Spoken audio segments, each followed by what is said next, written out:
The whole world has always had something to say about Shastri. But Shastri today has had the last laugh on everybody.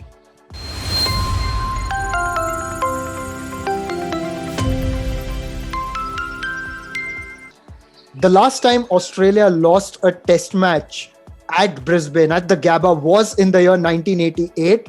And on two previous occasions, India came close to winning at the Gabba. Back in 1968, they fell within only 40 runs short of the target, losing by 39 runs.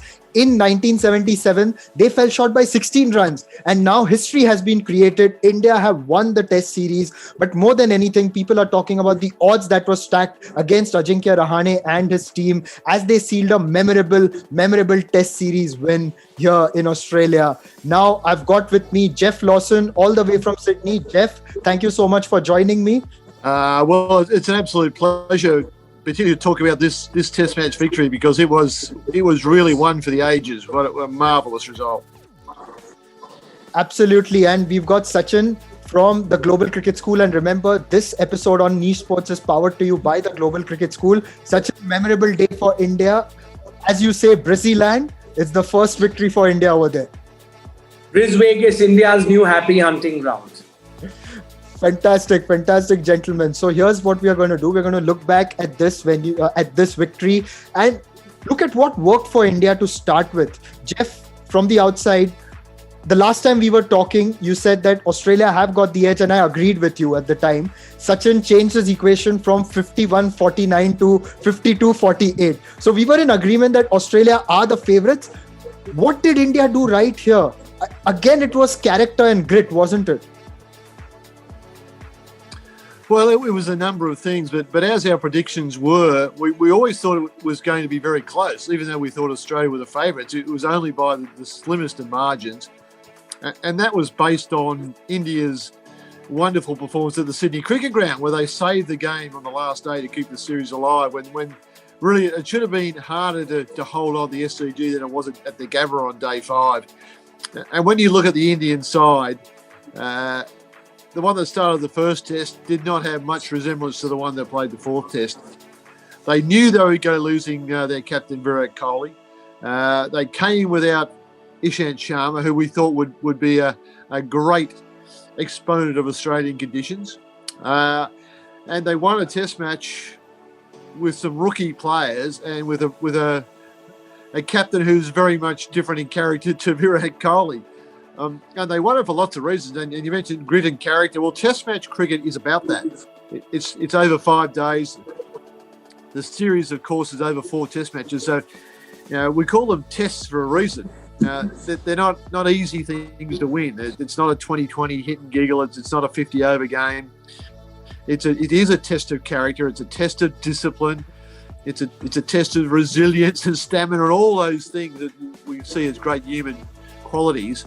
And look, Australia had plenty of those, but India had more. And to win in Brisbane, and let's face it, I mean, they bowled Australia out in the second innings. Australia didn't declare; they were bowled out. So for India to win with that particular lineup was absolutely astonishing. I mean, it is one of the great Test victories of all time. But he had lots of character, had lots of skill, he had lots of the defining qualities that make great Test cricket sides. Sachin, in my opinion, having watched Indian cricket, having read a lot about the times before mine, I can safely say that this is India's greatest overseas series victory in Test cricket. Do you agree with that? Not only I agree with that.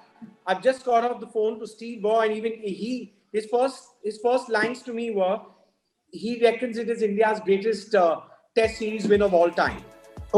Above 2001. The Indian cricket team played over 2001, yes. And he was captaining in that, remember? Yeah, he because you look at we just never gave up. Yeah, we just never gave up. 2001, we had home conditions. We had Dravid and Lakshman in their prime. Here we had a bunch of rookies led by a very able captain, and we just never gave up. We just kept playing. And yesterday, even honestly, I didn't think we would win. I was hoping for draw and rain. But Spud Murphy or Brad Murphy, who's a local Brisbane coach, who's a great mate of mine, and does work with the Global Cricket School from time to time. He told me yesterday, Sach, I reckon India's going to win this. And he wasn't guessing, he was sure shot.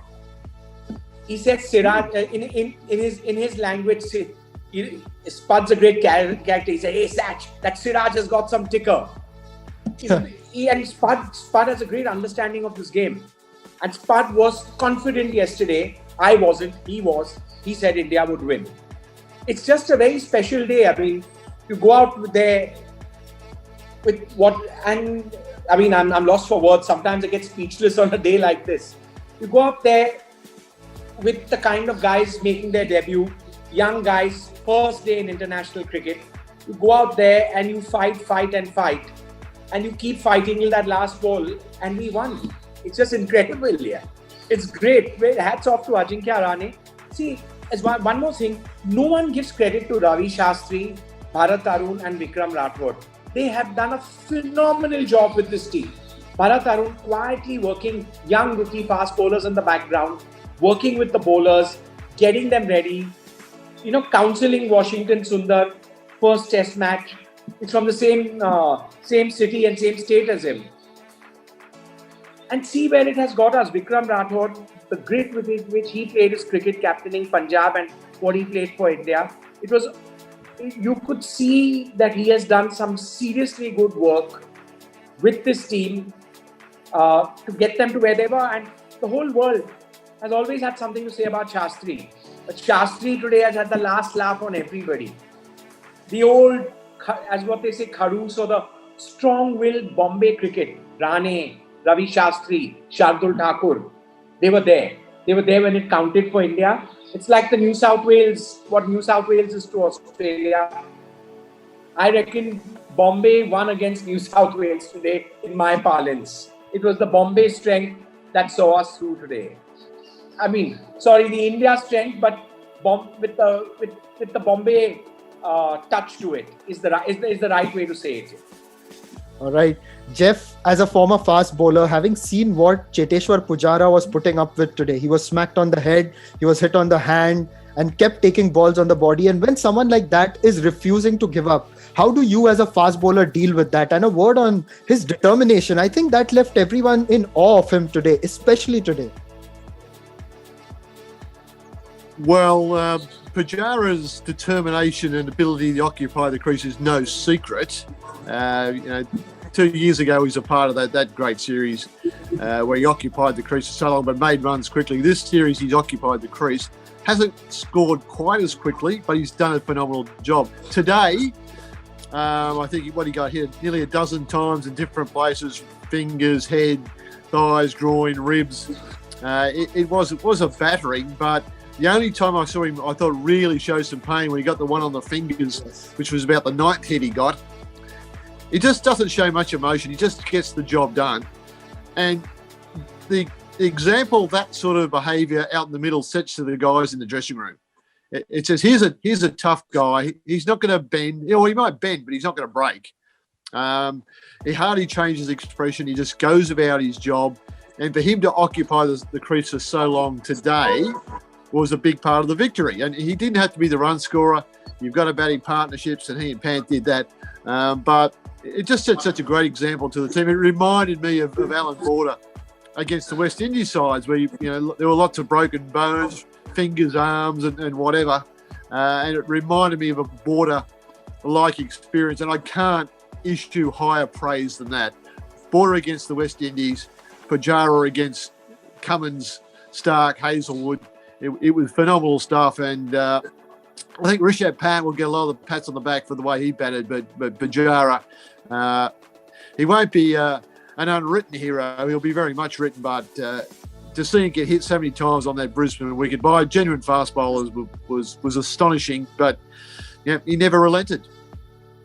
Exactly, but if you're in the place of Cummins and Hazelwood and you've got him a few times as a fast bowler and he looks back at you, what does that do to you as a fast bowler when he's just not willing to give in?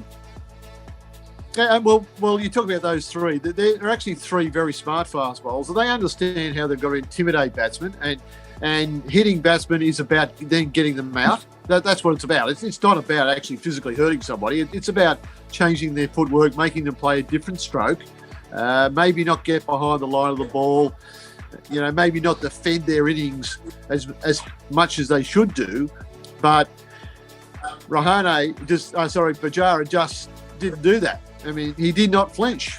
But if I was bowling to him and I didn't see a change of expression when he got hit, I'd be quite concerned, because I think this guy, we're going to have to dig him out. And Australia couldn't quite do that soon enough to win the Test match. So, yep, he got hit a lot of times, but you got to follow that up with the wicket-taking delivery, and Bajaj just wasn't going to let that happen. Exactly. And Sachin, talking about Shubman Gill, one batsman who has really impressed almost everyone on this tour. He contributed, set up the run chase. And Rishabh Pant, again, the man of the match and the toast of the nation currently. In the first innings, you had Shardul and Washington, having that partnership when India were again up against it. That character, we've seen that character throughout this tour, but that was special. See, we played like Steve Waugh's Australian teams. We played hard. We never gave up. Henry, you remember that test match in Hobart where I think it was Langer and Gilchrist against Pakistan? They 5 wickets down and they chased the 350 or 360 that day.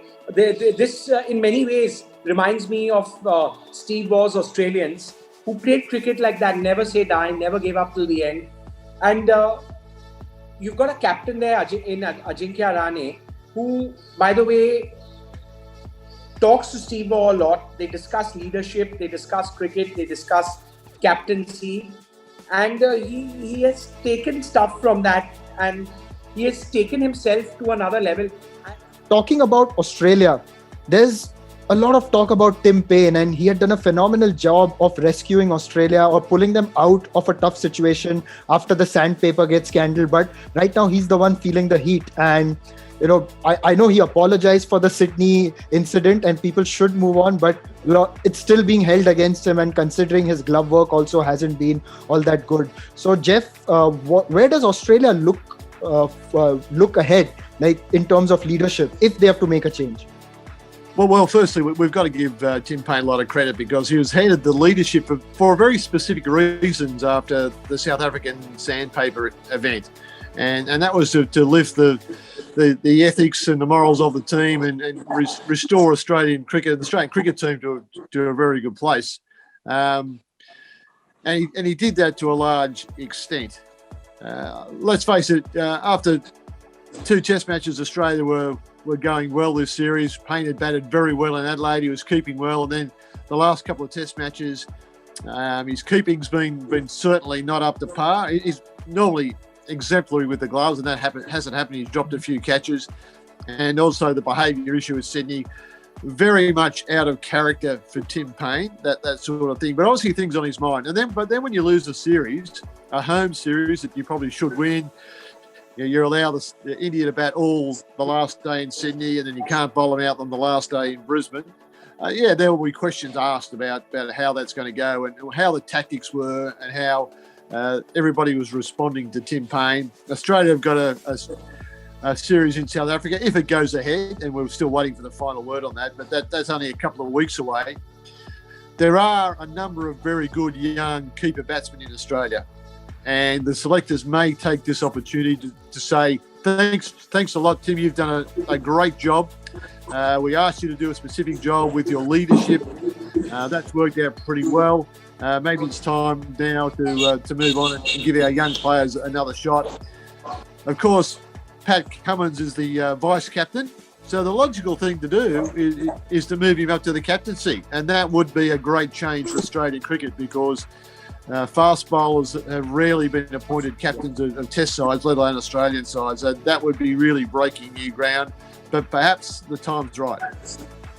Yes, and the last really significant fast bowler that I can remember captaining a Test side was Courtney Walsh of the West Indies. And you had Andrew Flintoff captaining England, but he was obviously an all-rounder. Coming to you, Sachin, your thoughts on Australia? Something we didn't expect, because we felt, at least in terms of batting, they could be better, but some gaps over there. See, the they were up against an Indian team that played like Steve Waugh's Australians. They were a little below par, and I think what the Australian team management would be looking at would be how did they let Brisbane and Sydney go, or what did they do wrong, or what did they not do right in these two test matches, because they were favourites to win both games. I mean, they came up against a very, very, very good Indian team, and they bowled very well. This is where I know I'm an Enriquez fan, but I go back to Enriquez instead of Green. Enriquez would have been an experience and bowling and scoring a few runs. Maybe they would have got a few more, but he would have given them that something different with the ball, swinging it a little bit. Maybe it could have made the difference, but I mean, I don't think the Aussies did too much wrong. I think they came up against an Indian team that did a lot right mentally. I think we were ahead of them in this series, and we shouldn't take any credit away from the Indian performance. Australia will bounce back. They always have. They're a very resilient team, but they've got to figure out what went wrong in those last two test matches or the last three test matches and work on it and come back. I mean, cricket's a game like that, and I'd say they are favourites. They would be favourites to win in South Africa, but who knows? Cricket's a great game. What could happen? But just right now, I'm just a very happy man to see India win a test match like this with practically the India A team playing. That's right. And finally, to close it off, I would just like to ask you, gentlemen, your biggest takeaway from this series. And for me personally, I'll just start. I think the biggest takeaway for me has been just the character shown by the Indian team and the fact that they were knocked out again and again, but still there was someone who was there to help them rise up all over again. And that's been the hallmark, and it's been a great lesson. It's been an inspiration for a lot of people, especially in these tough and challenging times. We are just grateful that we've had this series. So also a big thank you to Australia for making it possible. So Geoff, I'll let you go first.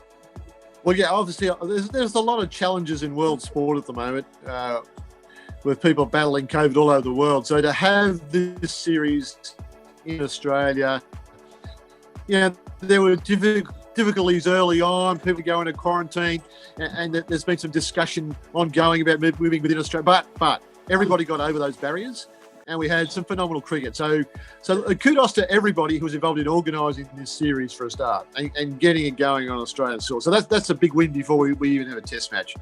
And then for India to win without Jadeja, Ashwin, Mohammad Shami, Kohli, no Isha Sharma at all, no Bahar. I mean, to have all those injuries and win, yes, it's great credit to their discipline and their depth. And I put that down. And a lot of people have asked me over the last week about these young Indian players, Washington Sundar, Thakur, who I really love his bowling. I love the way he plays his cricket. Where do they come from? Well, I'm going to put that down to the IPL. I'm going to put it down to these guys playing under pressure, generally in front of big crowds, playing with and against other international cricketers and playing at a very high standard. So yes, I know one's 20 over and the test match is very different, but just to be around other international players and to play against them before you get the opportunity to play test cricket, that doesn't happen very often. So a big tick also to the IPL and the people who put that on in the UAE, even leading into this series. I think that's been a big factor in all those young Indian players who would normally be in an Indian A team being able to beat Australia on Australian soil. Yes, that's right. Definitely that has helped. That has helped the young Indians grow in terms of temperament and have that no fear attitude on the big stage. Sachin, your closing comment? Fortune favors the brave. We were brave. We played with whatever resources we got. I think if one of the coaches had to play, we might have still won because our attitude, there's just a way of saying it, our attitude was so good. We played some great cricket, and kudos again to Shastri and his support staff and to the Board of Control for Cricket in India, the BCCI, for sending that many players over, supporting the team in every way, and really pushing the envelope and backing our team. And we went to Australia in difficult times and we won. It means a lot. It's very special. Yeah, I'm getting speechless again. It's just very special. Not seen anything like this in a long time. Just a very happy man today. Just very happy. And rightly so. It has been a summer to remember. We were just happy to watch the Indian team back on the park again. The Australian team as well. We saw them in England earlier in 2020 where they had made that short trip. But then to see Test cricket all over again between India and Australia was simply phenomenal. We've had a great time bringing all our coverage to you. Yes?